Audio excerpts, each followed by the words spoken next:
Salam Bapak Ibu, Saudara dan Saudari, sahabat-sahabat garam dunia yang terkasih. Injil Markus bab 6 ayat 34 sampai dengan 46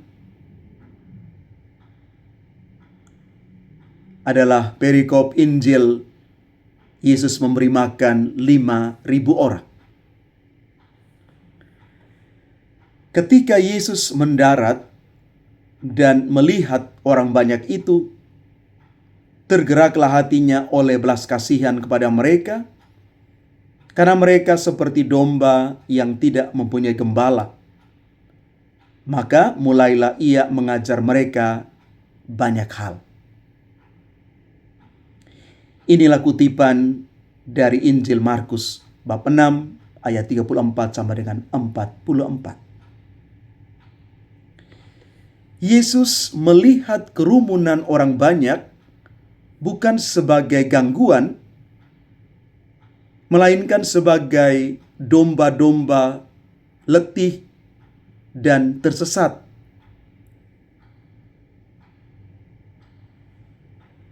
Maka Yesus minta para murid supaya mereka diberi makan.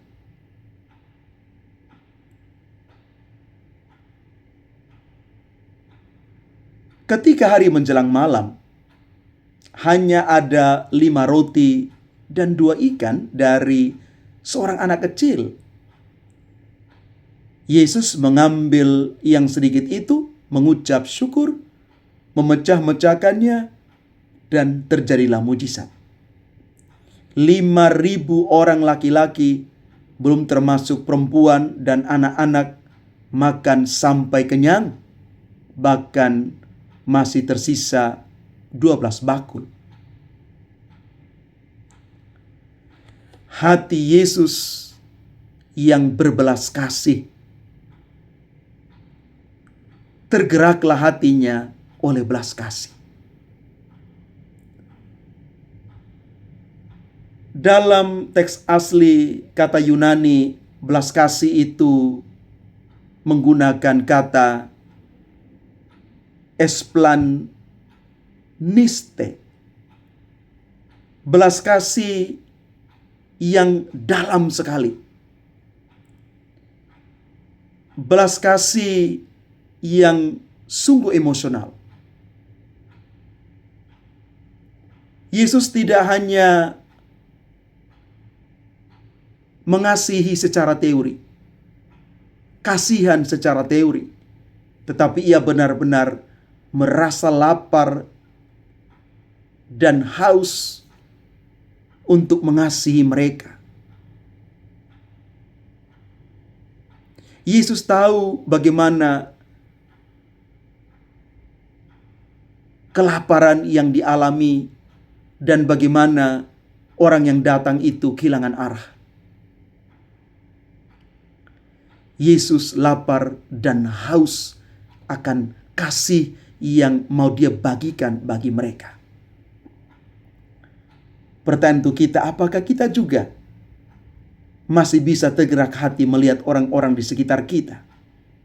Ataukah kita sudah terlalu lelah hingga menutup hati seperti para murid? Mereka lelah dan butuh istirahat, bukan memberi apa yang dibutuhkan orang-orang yang datang pada Yesus.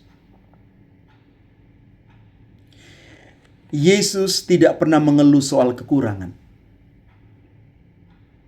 Dalam Injil para murid berkata, "Di sini tempatnya sunyi dan hari sudah malam. Suruhlah mereka ini pergi membeli makanan." Yesus justru bertanya, "Berapa roti yang ada padamu? Pergi dan lihatlah." Ia tidak memulai dari apa yang kurang, melainkan dari apa yang sudah ada, walaupun hanya 5 roti dan 2 ikan. Maka pesan untuk kita, jangan menunggu cukup dulu baru melayani. Berikanlah yang sedikit yang kau miliki, entah itu waktu, tenaga, talenta, uang, senyuman, doa, kita gunakan. Kita serahkan kepada Tuhan.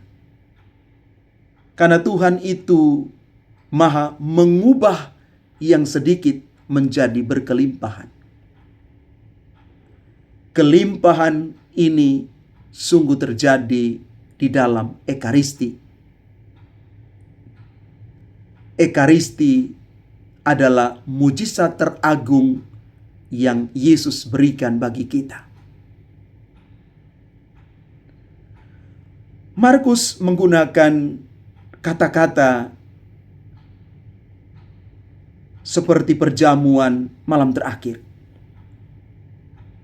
Yesus mengambil roti, mengucap berkat, memecah-mecahkan, dan memberikannya kepada para murid. Mujizat ini adalah Ekaristi. Setiap kali kita merayakan Misa Kudus, Yesus melakukan hal yang sama.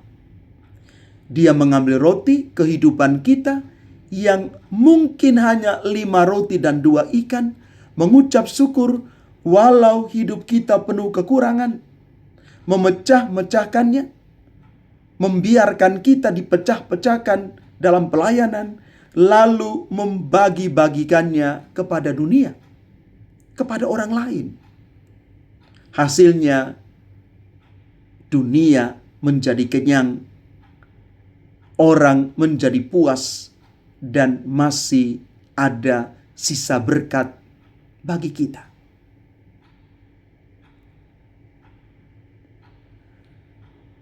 Anak kecil yang tidak disebut namanya di dalam Injil hari ini menarik.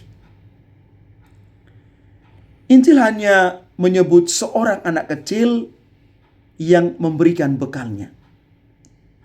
Yesus memakai persembahan seorang anak untuk memberi makan ribuan orang.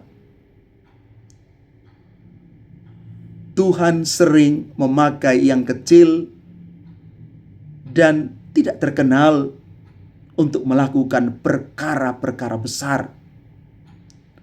Maka Bapak Ibu, jangan meremehkan persembahanmu hanya karena kelihatan kecil dan tidak berarti. Tuhan bukan melihat apa yang kita persembahkan, tetapi niat dan hati kita. Mari kita belajar hari ini menjadi manusia Ekaristi yang siap berbagi karena kita bersaudara. Kita bersolidar karena kita sudah mengalami bagaimana Tuhan menyelamatkan kita. 5 roti dan 2 ikan hidupku. Ini adalah berkat-berkat Tuhan yang Tuhan percayakan bagi kita masing-masing. Semoga bukan hanya untuk diri kita sendiri, tapi kita siap berbagi juga dengan orang lain. Inilah puncak dari Ekaristi itu, siap dipecah-pecahkan dan dibagi-bagikan untuk sesama kita. Tuhan memberkati kita sekalian. Amin.